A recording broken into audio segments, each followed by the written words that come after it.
네, 이번 딥다이브 지난 10년간 우리 여름을 참 들었다 놨다 했죠. 이 장마, 그 변화를 좀 깊게 파보고 또 다가올 2025년 여름은 어떨지 한번 전망해 보겠습니다. 네, 저희가 기상청 자료랑 연구 보고서들 이런 걸 좀 봤는데요. 단순히 뭐 날씨가 어떻다 이걸 넘어서 왜 이렇게 장마가 변덕스러워진 건지, 그래서 이게 당신의 여름에 어떤 의미인지 그걸 좀 이해하는 게 목표입니다. 바로 시작해 볼까요? 네, 좋습니다. 지난 10년, 그러니까 2015년부터 2024년까지 보면요. 와, 정말 예측 불가능성, 이 말이 딱 맞아요. 예측 불가능성. 네. 기간만 봐도요, 이게 극과 극이었는데, 2020년에는 역대 최장 54일이었거든요. 54일이요? 와. 네. 그런데 불과 2년 전, 2018년에는 역대 최단 16일이었어요. 16일. 아니, 거의 한 달 반이랑 2주 조금 넘는 거잖아요.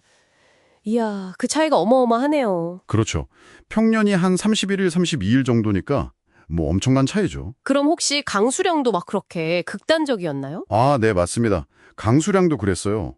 2020년 그 길었던 해에는 전국 평균이 696mm. 이게 역대 최고치예요. 막 물폭탄 이랬잖아요. 네네, 기억나요. 그런데 또 짧았던 2018년이나 2021년 같은 때는 평년 절반도 안 됐어요. 각각 292.7mm, 227.5mm.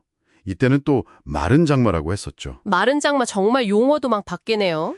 하도 이러니까 기상청도 2009년부터는 장마 시작이랑 끝나는 날짜를요. 그냥 나중에 분석해서 발표해요. 실시간 예측이 그만큼 힘들다는 거죠. 사후 분석 원고로 그만큼 예측이 어렵다는 거군요. 기간뿐만 아니라 비 내리는 방식 자체도 좀 달라졌다는 얘기도 있잖아요. 특히 막 특정 지역에 확 쏟아지는 거요? 네, 그게 또 아주 중요한 변화인데요. 소위 국지성 집중호우라고 하죠.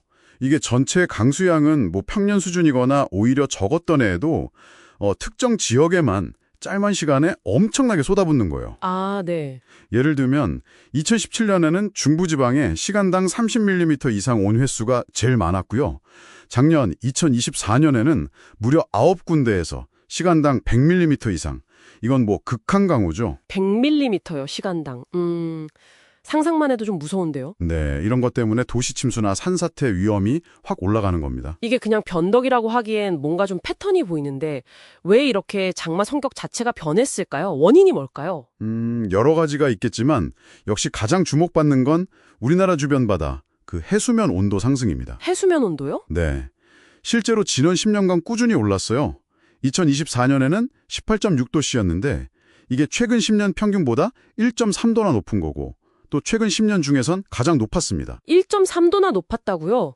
그게 구체적으로 장마랑 어떻게 연결되는 거죠? 아주 쉽게 말하면 바닷물 온도가 높을수록 공기 중으로 수증기가 더 많이 증발하겠죠. 아, 네네, 그쵸. 그럼 대기 중에 수증기가 엄청 많아진 상태에서 장마 전선이 딱 만들어지면 훨씬 강력한 비구름이 만들어지고 비도 훨씬 강하게 내리는 거죠. 수증기 양 자체가 많아지니까요. 맞습니다. 실제로 2024년 여름 강수량의 거의 80%, 정확히 78.8%가 장마 기간에 집중됐어요.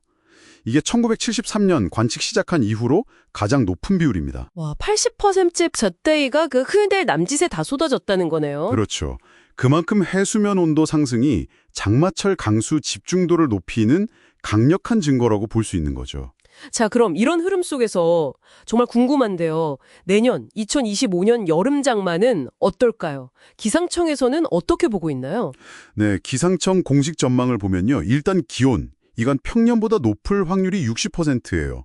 그러니까 꽤 더운 여름이 될 거다 이렇게 보고 있고요. 더위는 여전하겠네요. 네, 강수량은 이게 좀 애매한데 평년과 비슷할 확률이 40%, 많을 확률도 40%예요. 비슷하거나 많거나. 네, 그러니까 지역별로 차이가 클 거다 이렇게 보는 거죠.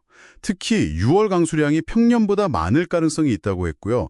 또 발달한 저기압이나 대기 불안정 때문에 국지적으로 강한 비가 내릴 때가 있을 거라고 예상했습니다. 여기서 좀 흥미로운 점은 예전에는 엘니뇨나 라니냐가 되게 중요했잖아요. 근데 그 영향은 중립 상태일 가능성이 크다면서요. 그런데도 비가 많을 수 있다. 바로 그 점이 중요합니다. 예전엔 엘니뇨 라니냐 영향이 컸는데 이제는 그게 중립 상태여도 해수면 온도 상승 같은 다른 요인들의 힘이 더 세졌다는 걸 보여주는 거죠. 기후 시스템 자체가 좀 변하고 있다는 신호군요. 그렇죠. 그래서 뭐 비공식적인 예측이지만 평년 자료나 전문가들 의견 종합해보면 대략 제주가 6월 19일, 남부는 한 23일, 중부는 25일, 이때쯤 시작해서 한 달 정도 가지 않을까, 뭐 이렇게 보고는 있습니다. 물론 이건 어디까지나 예측이고 변동성은 늘 까가는 거. 결국 해수면 온도가 높으니까 언제든 강한 비가 국지적으로 쏟아질 수 있다. 이건 뭐 거의 상수처럼 생각해야겠네요. 네. 특히 중부지방이 좀 많을 수도 있다고요? 네, 그런 예측도 있습니다. 그래서 이 모든 변화가 왜 당신에게 중요하냐면요. 이게 단순히 뭐 비가 좀 많이 오네, 불편하네 이 수준이 아니라는 거죠. 네. 변덕스럽고 강해진 장마는 곧 홍수, 산사태, 도시침수 같은 심각한 재해 위험이 커진다는 걸 의미합니다. 이제 장마는 그냥 비가 오래 오는 기간, 이게 아니라 언제든 짧고 강한 비가 쏟아질 수 있는 기간으로 봐야 합니다. 아, 인식을 바꿔야겠네요. 그럼 대비도 달라져야겠어요. 그냥 우산 챙기는 정도가 아니라. 맞아요. 최신 기상 정보 진짜 자주 확인하셔야 하고요. 집 주변 배수구나 빗물바지 같은 거 미리 좀 점검하고 혹시 모를 사태에 대비해서 비상용품 같은 것도 좀 준비해 두는 그런 실질적인 노력이 이제 꼭 필요합니다. 그렇군요. 실질적인 대비. 네. 정리하면 지난 10년 장마는 예측 불가능성이 커지고 국지성 집중호우가 강화됐고 그 뒤에는 해수면 온도 상승이 있다.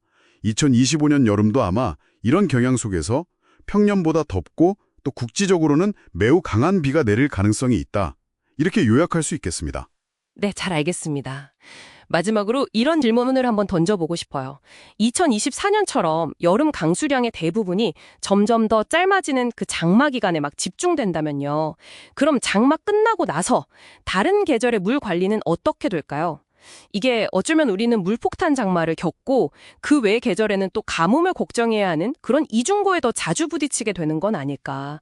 한번 생각해 볼 문제인 것 같습니다.